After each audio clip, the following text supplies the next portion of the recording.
Dragonlance snuck one in on me, and evidently it's been out for free for a while now. GameMasters here, and I was cruising through the D&D Beyond sources and found towards the bottom of the list something called the Monstrous Compendium Volume 2, Dragonlance Creatures.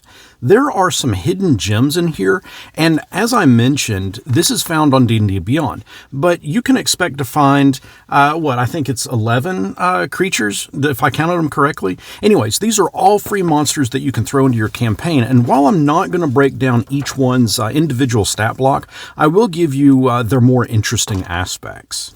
You've got the Dream Eater. These guys are warped manifestations of nightmares and subconscious terrors. They resemble a kind of a billowy, smoky, kind of ghostly-looking fish that's covered in eyes, but it appears differently to different characters based on what that character fears most. Kind of like the Bogart from Harry Potter. But here's the rub. Slinging a sword at it or attempting to bash it with a club, that won't do jack to it. This is about, this monster gets stronger the more that fear is in the area.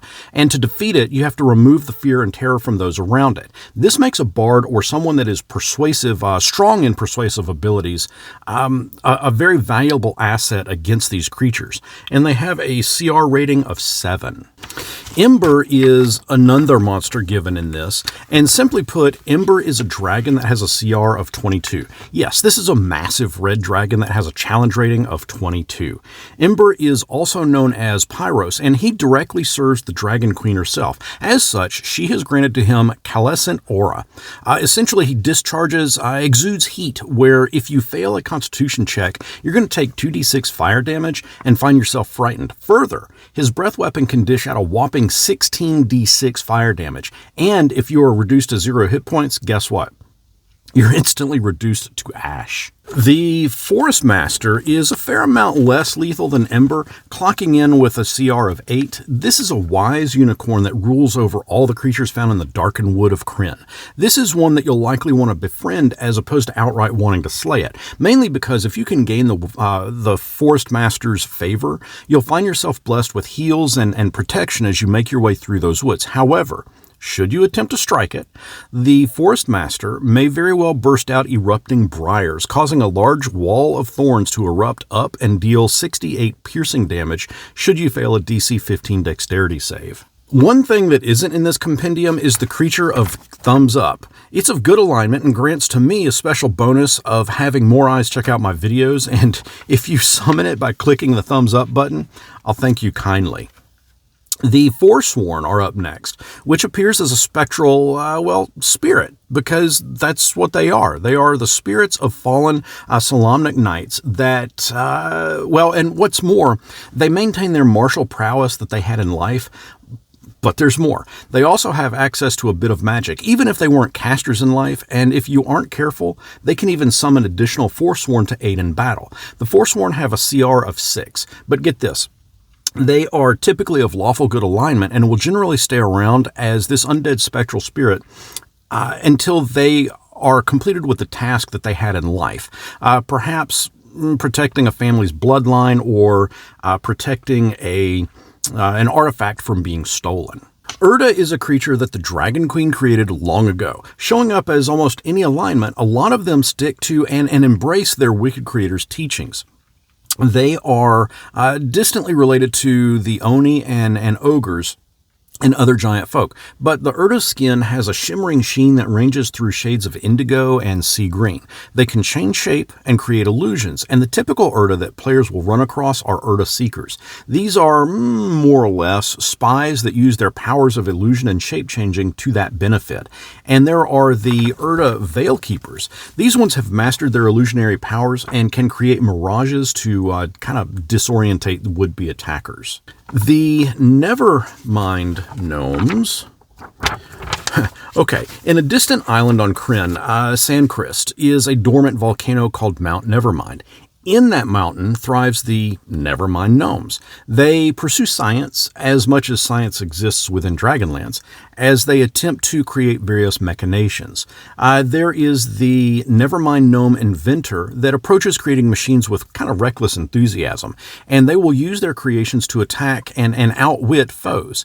Now, remember the name, that famed Gnome Flinger, the device that could fling someone from point A to point B? Yeah, these guys created it. There is also the Mastermind, and while the Mastermind is still enthralled in creating machines, they have honed in on a stability in their clockwork inventions, and that allows them to kind of enhance their own bodies and movement. There is the Thanoi Hunter, and these are kind of walrus-like creatures that live in the frozen wastes of Krynn. As the name implies, they are adept hunters and will not hesitate to use their tusks to defend themselves. And it's not uncommon to see a group of Thanoi hunters banded together to take down a mighty dragon or other monsters that inhabit those same frozen wastes. One-on-one, they do not present much of a challenge, coming in with a CR of 1, but because they can be of any alignment, they might just be a better ally than an enemy, especially when they work well together to take down a common enemy. Traag Draconians are another fun little monster in here. The dragon armies experimented with corrupting dragon eggs. Upon hatching, you get the Traag. These things are beefy, bloodthirsty engines of carnage, and because of that, they are chaotic to a point where even the dragon army commanders have failed at controlling the Traag. While they have wings, they cannot execute true flight. More kind of just a fluttering from one place to another, a bit like how a chicken moves, or flies. But remember Ember, Pyros, the Callus, and Aura? The Traag have something similar called Flaming Carnage. They basically burn with a fiery rage from within, and when they charge, they can cause 4d10 fire damage to anyone within their path. Oh, and upon death, they kind of explode in an eruption of sticky sludge. Last up in this monstrous compendium is Verminaard.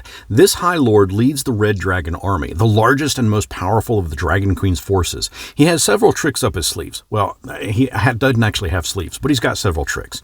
He can channel the Dragon Queen's unholy power on the battlefield, which in turn bolsters those under his command while bringing down, okay, get this. This ability is called Malediction. He can bring down upon one creature that he can see that's within 60 feet of himself unholy fire that can cause up to 2d10 necrotic damage plus 2d10 radiant damage. He also wields a massive mace known as Nightbringer. As a bonus, we are given its abilities. Nightbringer is a legendary mace with a dark oaken handle. When wielded in combat, the mace's head takes on a wispy, inky black energy. The wielder gains a +3 bonus to attack and damage rolls, and when a successful hit is made, the target takes an additional 44 radiant damage. If one is also of evil alignment, they gain the following benefits: Blessing of the Dragon Queen, Eyes of Midnight, and Midnight Shroud. Blessing of the Dragon Queen grants immunity to being charmed or frightened, and immunity to one of the following damage types is also granted: acid, cold, fire, lightning, or poison. Eyes of Midnight provides dark vision with a range of 60 feet. If dark vision was already there, then Eyes of Midnight extends that range an additional 60 feet. Midnight Shroud's benefit comes with 6 charges. When a creature is hit with Nightbringer, one charge can be expended to force that creature to make a DC 30 Constitution save. On a failed save, that creature is blinded until the start of the wielder's next turn. Nightbringer gains 1d6 extended charges daily at dawn. As I mentioned, this Dragonlance Compendium kind of snuck up on me. I mean, it's been, 5-6 months since Dragonlance for 5th edition came out, and I gotta be honest, I've not been checking out D&D Beyond lately because, Hasbro Wizards issues. But hey, free is free, right? And I'm all about adding more monsters to my ongoing campaigns. And the way I see it, if I can point folks in a direction of free, it's about time we were able to take advantage of that. If you'd like to see some other Dragonlance monsters, locations, spoilery goodies, be sure to check out this playlist. What are some other free things that you've found worth talking about from D&D Beyond? Let me know down in the comments, and until next our paths cross, may you not be tempted to delve into an evil alignment just to take advantage of Nightbringer's benefits.